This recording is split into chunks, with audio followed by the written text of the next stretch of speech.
शुक्रवारचं निफ्टीचं closing आहे 22,764. तर सोमवारसाठी 22,938 ही एकदम हाय लेवलची रेजिस्टन्स लाईन समजा तुम्ही. मार्केट ह्याच्यावर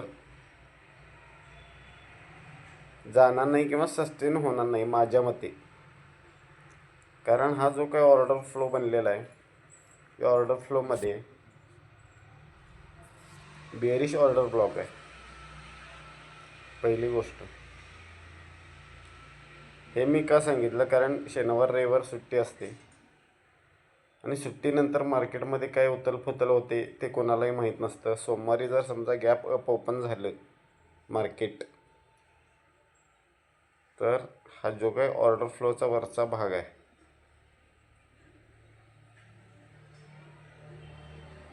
म्हणजे 23,075 शेवट तिथंपर्यंत जाऊ शकल, त्याच्यावर का जाणार नाही. आणि जर ह्या 22,938च्या खाली जर मार्केट गॅप अप ओपन झालं तरीसुद्धा मार्केट डाऊनच जाणार.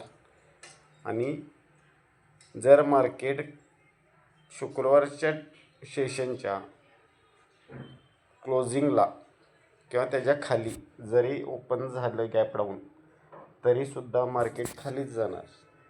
कारण मार्केटमध्ये जर डेली कॅन्डल बघितलं तर अजून 200 ते 250 पॉईंट्सचा सप्लाय येणं बाकी आहे. तो 200 ते 250 पॉईंटचा सप्लाय जोपर्यंत होत नाही तोपर्यंत 750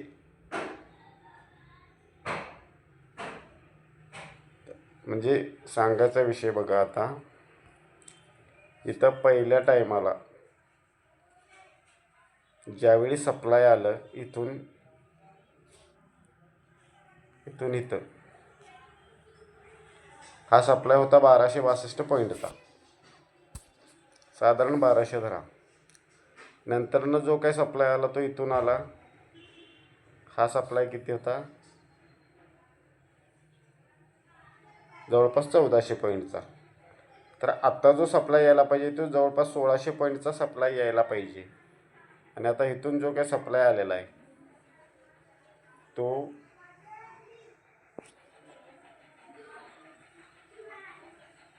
म्हणावा तितका आलेला नाही आहे. दाखवतो 1 मिनिट. हा जो काही सप्लाय इथून आलेला आहे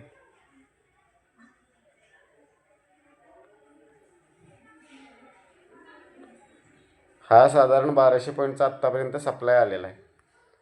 म्हणजेच इथं अजून 400 350 ते 400 पॉईंटचा सप्लाय येणं बाकी आहे. आता सप्लाय आल्यानंतर काय होणार ते पण दाखवतो तुम्हाला.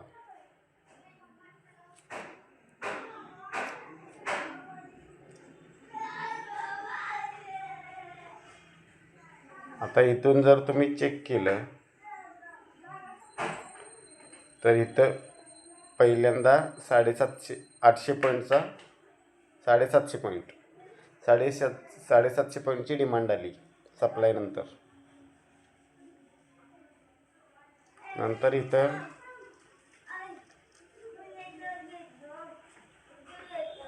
950 पॉईंटची डिमांड आली.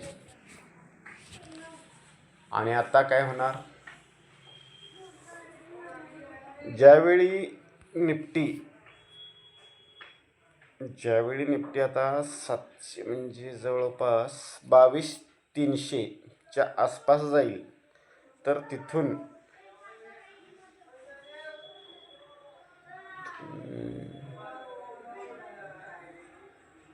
1,150 पॉईंटची डिमांड येण्याची शक्यता मला तरी वाटते, म्हणजे माझ्या ॲनालिसिसनुसार.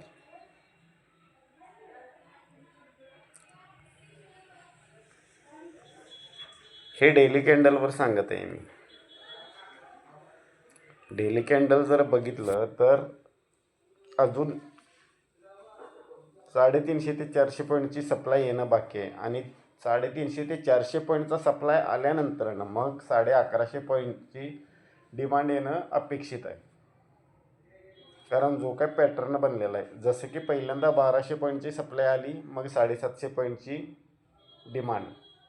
दुसऱ्यांदा 1400 पॉईंटचं सप्लाय आलं आणि नंतर मग काय झालं, डिमांड जी आली ती आली 950 पॉईंट आणि आत्ता जवळपास 1425 सप्लाय आहे. आता ह्यामध्ये जर क्रम बघितला आपण, जो घसरणीचा क्रम आहे, त्या घसरणीच्या क्रमानुसार अजून मार्केटमध्ये 400 पॉईंट आपल्याला सप्लाय बघायला मिळू शकते. ही 400 पॉईंटची सप्लाय झाल्यानंतर मग येणार मार्केटमध्ये डिमांड आणि ती डिमांड किती असेल, जवळपास 1150 पॉईंटची असेल आणि मग तिथून मग मार्केटचं भवितव्य काय होईल ते तिथून पुढं नंतर बघू आपण.